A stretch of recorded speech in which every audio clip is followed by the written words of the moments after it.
don't know what to do. I lost my beautiful angel. Could have been ways that it could have been prevented. My heart is so broken. I'm so lost. I'll attend one of these again. But I want to say thank you, guys. It started as an ordinary Saturday morning in Brown Deer, Wisconsin.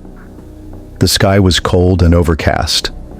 Apartment buildings stood quiet, stoic, even as the tragic storm was building within one of them. By the end of that day, a young mother would be dead. A good Samaritan would be killed trying to help. A toddler would be orphaned, and a community would be left gasping for answers. This is not just the story of a crime. This is the story of warning signs ignored, of quiet tension turning explosive. This is the story of Ariuna Reed. 23 years old, a mother, a daughter, a nursing student, a woman who was trying to do the right thing. On the morning of February 5th, 2022, she drove to the Park Plaza Apartments in Brown Deer, just north of Milwaukee. Her purpose? A simple, familiar one. She was dropping off her 2-year-old son, Egypt, to spend time with his father, Larval Huddleston, the man she once loved, the man who would become her killer. What happened in the hours that followed was captured not only in 911 calls and police reports, but on Facebook Live. A digital confession broadcast to the world as a man unraveled in real time, leaving death in his wake. In this documentary, we will walk through every verified detail of the Ariuna Reed case, from the police standoff, the live stream, the impact, and the legacy. This is not an easy story, but it's one that must be told, because behind every statistic, every breaking news headline is a person, a life, a family. This is the first chapter in the final hours of Ariuna Nicole Reed, and we begin with the last moments of calm. February 5th, 2022, just after 10 a.m. Neighbors at the Park Plaza Apartments in Brown Deer are starting their weekend. Coffee brews, children play indoors, the hallways are quiet. Ariuna pulls into the lot. She parks, gets out. She's wearing casual clothes. There's no visible tension in her walk. Just a mother dropping off her son. Just another day, until it isn't. We don't have footage of what happened inside that apartment, but we know what came next. A gunshot, then another, then another. Someone in the hallway hears screaming, then silence. It wasn't a robbery, it wasn't random, it was intimate, it was personal. Minutes later, 31-year-old Terrell Thompson, a man unrelated to either Ariuna or Larval, hears the chaos. He tries to help. Larval opens fires and shoots him dead. A third person, a 36-year-old man, is shot next, but survives. And by now, the police are on the way. What no one knew was that inside that apartment, Larval Huddleston had already locked the door, barricaded himself, with weapons, with a child, and with a phone that he'd used to broadcast his descent to thousands on Facebook Live. This is the beginning of a domestic violence nightmare, a real one. And over the next few minutes, we'll examine what happened, why it happened, and what could have prevented it. It's been real devastating because she was such a bright star. She really, really was a darling, and we're going to miss her greatly. Father God, we ask that you bring peace. We ask that you bring strength, God. My heart is so broken. I'm so lost. I always call her Light Bright because the smile that she had. Yes. And she's going to be truly missed. I don't want to have to attend one of these again. But I want to say thank you, guys, for coming out and supporting my family through this difficult time. Keep us in your prayers. Thank you for coming out.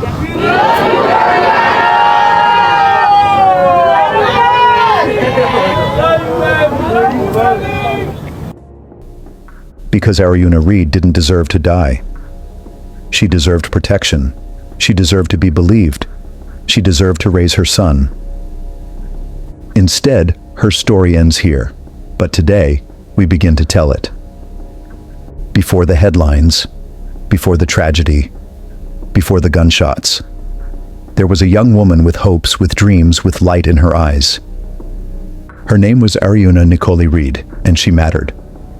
Born in Milwaukee, Wisconsin, Ariuna was 23 years old at the time of her death. She had a 2-year-old son, Egypt, and like any mother, she loved him fiercely. Ariuna wasn't famous. She wasn't on magazine covers or trending hashtags. She was a nursing student, working hard to build a better life for her and her child. She was someone who smiled in photos, someone who laughed with her family, someone who had plans that stretched far beyond that cold Saturday morning. Those who knew her describe her as selfless, driven, kind, a woman with a good heart who didn't deserve what happened to her. She had her challenges like anyone. Life wasn't always easy, but she kept going. She kept pushing. She enrolled in nursing school because she wanted to help others. She wanted to make a difference. And for her son, she wanted to be everything. But Ariuna's story, like so many others, was shaped by an intimate relationship that turned toxic. She and Larvell Huddleston, the father of her child, had separated prior to February 5th. Still, they were co-parenting. And Ariuna was doing what so many mothers do, navigating that complex space between care, compromise, and caution. There were no public records of abuse, no protection orders, no criminal cases involving domestic violence. Nothing that would raise the kind of red flag that forces intervention. But sometimes, the danger isn't documented. It simmers quietly until it erupts. And in Ariuna's case, that eruption would cost her everything. The morning of her death, she was just being a mother, dropping off her son, following the routine, showing up, doing the right thing. She did not know that the man she once trusted, once loved, was preparing to end her life. There is no court case to dissect, no defendant in orange to stare down a judge. Because shortly after killing Ariuna, Larvell would kill again, and then take his own life, escaping accountability, leaving behind a shattered family, a grieving community, and a child without either parent. This isn't just about Ariuna's death. This is about the countless other women who walk the same tightrope every day, who try to co-parent with men who hide darkness behind charm, who brush off warnings because there are no bruises, no restraining orders, just gut feelings and unspoken fear. Ariuna Reed was real. Her life mattered, and that's why we're telling this story. We'll examine the relationship that preceded the tragedy. We'll ask the hard questions. We'll trace the signs. Because if there's one thing this story demands, it's understanding. By the time Ariuna Reed walked into the Park Plaza apartments on February 5th, 2022, she and Larvell Huddleston were no longer a couple. They were co-parents, trying, like so many others, to raise a child together after the relationship ended. Not much is publicly known about the full history of Ariuna and Larvell's relationship. There are no court records detailing custody disputes, no police reports of prior domestic violence, no protective orders, no official documentation that could have warned anyone what was about to happen. But that doesn't mean the danger wasn't real. Ariuna and Larvell shared a child, Egypt. He was just 2 years old. Those close to Ariuna said she loved her son deeply. Everything she did, school, work, sacrifice, was for him. Sources confirmed that Ariuna and Larvell had split, but she still brought Egypt to see his father. It was the right thing to do, or so she thought. We don't know if they argued that morning. We don't know if there was shouting or silence. We only know that Ariuna walked into the apartment and never came back alive. In the hours that followed the shooting, Larvell would post a live video to Facebook. In it, he confirmed the horror. He had just killed the mother of his child. In the video, which spread quickly across social media, Larvell is seen holding a firearm, pacing. He says, quote, "I just killed my ex-girlfriend. I know I'm going to jail for the rest of my life." But he didn't go to jail. He never would. What led to that moment, what was said in the days, weeks, or months before, is a mystery sealed inside those apartment walls. What we do know is chilling. The level of violence, the sudden explosion, and the deliberate choice to film the aftermath all point to a deeply disturbed state of mind. There are no published mental health records for Larvell Huddleston, no documented diagnoses. but those close to the case believe something had been festering beneath the surface. Whether it was anger, resentment, untreated illness, we may never know. What we do know is this: Ariuna trusted him enough to walk through that door, and that trust cost her life. This was not a break-in, not a stranger attack. It was intimate partner violence, a reality faced by thousands of women across the country every year. According to the CDC, over half of all female homicide victims in the United States are killed by current or former intimate partners. And yet so many cases, just like this one, show no signs on paper, no legal trail, just a routine drop-off, a closed door, and a split-second decision that cannot be undone. We cannot tell you exactly how Ariuna and Larval's relationship ended, but we can tell you how it spiraled, how it exploded, and how it was broadcast, raw, terrifying, and unfiltered, to the world. February 5th, 2022, Brown Deer, Wisconsin. At the Park Plaza Apartments on North 60th Street, life was just beginning to stir. But inside one of those units, Unit 205, a horror was unfolding. Around 10:10 a.m., police received their first 911 call. Reports of gunfire, multiple shots, screaming. When officers arrived, they were told that a man had shot and killed his ex-girlfriend. Her body lay in front of the apartment. Officers quickly realized this wasn't just a domestic call. This was an active scene, a volatile suspect, and possible hostages inside. As law enforcement surrounded the complex, a horrifying discovery was confirmed. 2 other people had been shot, one of them fatally. 31-year-old Terrell Thompson, a bystander and neighbor, had heard the initial gunfire. He came upstairs, knocked on the door, trying to help. Larval opened the door and shot him. Terrell was killed instantly. He had no connection to either Ariuna or Larval. He was simply trying to intervene. He died a hero. Another man, a 36-year-old also attempting to intervene, was shot next. He was wounded, but survived. As SWAT teams mobilized, a tense standoff began. Police secured the perimeter. Residents were ordered to shelter in place. Some were evacuated. Inside the apartment, Larval Huddleston was armed, agitated, and live streaming. In a Facebook Live video that would later make headlines nationwide, Larval admitted to killing Ariuna. He confirmed he was barricaded inside. He said goodbye to his family, and then he waited. At one point, police attempted negotiation. Crisis teams reached out, but Larval refused to leave. He told them he wouldn't go to prison, wouldn't give up. And all the while, a 2-year-old child was inside the apartment. Their son. Egypt. Time passed. Hours crawled. The building stood silent from the outside, but inside, a man was unraveling. Then, sometime around 3 p.m., the final shot rang out.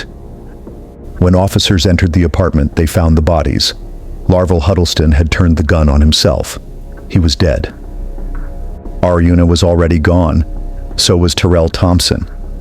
But the child, Egypt, was alive to the glory of God Almighty, unharmed, physically, but now an orphan, a toddler who had just witnessed the unimaginable. It took less than 5 hours for everything to change. A routine co-parenting drop-off became a triple shooting.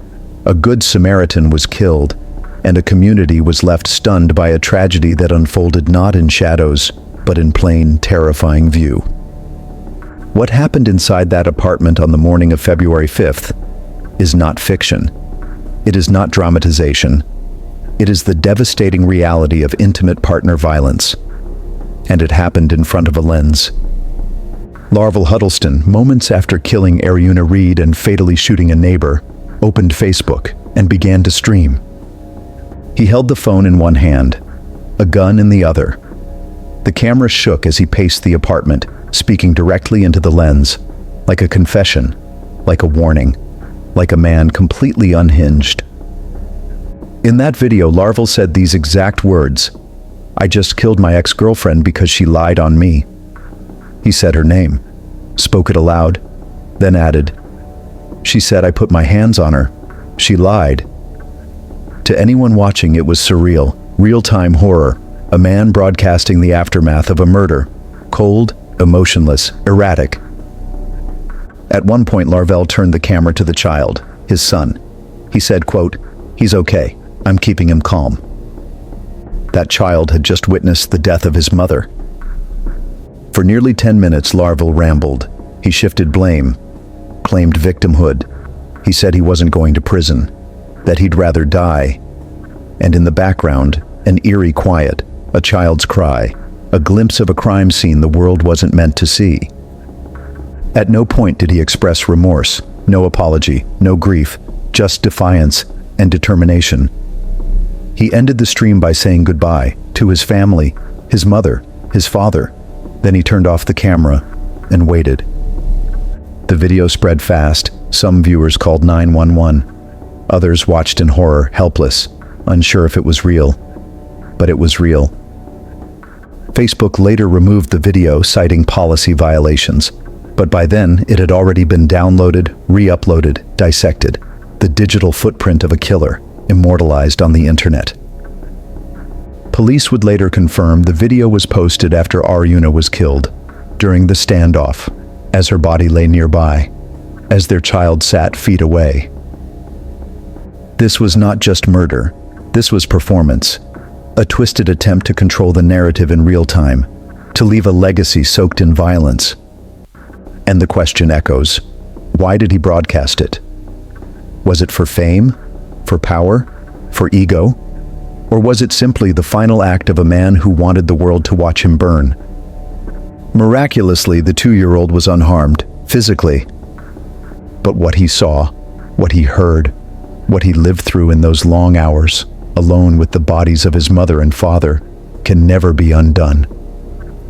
That apartment had become a tomb, a crime scene, and a child's first memory of trauma. Police cleared the scene. The child was handed over to Child Protective Services. Extended family was notified.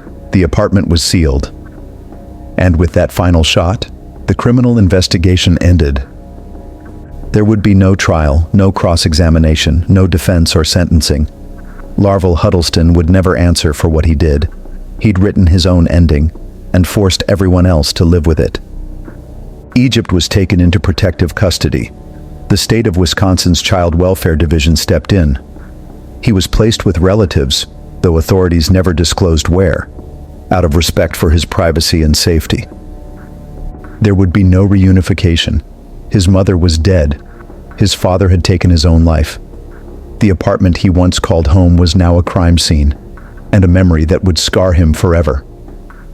Family members later confirmed, Egypt is with relatives who love him. He's safe. He's being raised with care.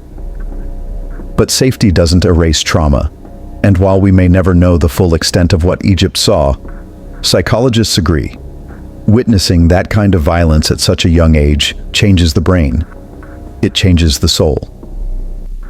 Childhood trauma, especially from domestic violence, is often invisible. It doesn't leave physical bruises. It leaves confusion, nightmares, gaps in trust, and questions no toddler should ever ask. And yet there's hope. Children are resilient. They can recover. With therapy, with love, with time. Egypt may find peace.